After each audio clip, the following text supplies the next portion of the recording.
I am turning my office into Star Wars Galaxy's Edge. I've got some updates. One of my favorite parts of Galaxy's Edge is Doc Onder's Den of Antiquities, and that place is jam-packed with Star Wars props and replicas. The team that worked on it actually estimates it's like 2,500 to 3,000 props in that space, which is nuts. I saw this as a good opportunity to add some of my favorite Star Wars props to the space, even if they're a little bit niche, some more or less than others. Each of these things either has a build video on my account or has one coming, so make sure to go check those out. I've got Lord Corvax's light sword from the Vader Immortal VR games. And yes, this one's actually called Light Sword. I started getting really excited for The Mandalorian and Grogu, so I made this Beskar Mythosaur skull, tested out some new paint techniques on that one, and I'm really happy with how it turned out. I have a temporary space for my vintage Graflex Luke Skywalker A New Hope lightsaber.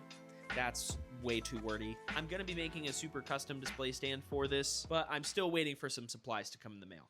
I added Cassian Andor's Briar Pistol from the Andor series. I made this a while ago, but I thought it would help fill in the space. I found this Rogue One Nerf gun at a thrift store for $3.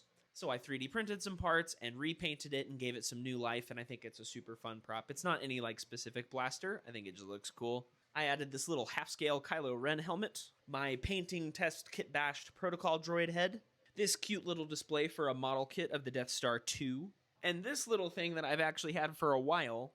This is a button I got from Craig Miller at San Diego Comic-Con a couple years ago. He was actually one of the people whose job it was to market Star Wars before, like, Star Wars was a thing. He and a few other employees went to San Diego Comic-Con back in 1976 and 77 and gave out these cute little buttons that said, "May the Force be with you," before people even knew what that meant. And yeah, this is one of those original buttons. It was a cool little find. He's a really nice guy, and I highly recommend you read his book. And that is all of the updates currently. Thank you so much for watching, and as always, may the Force be with you.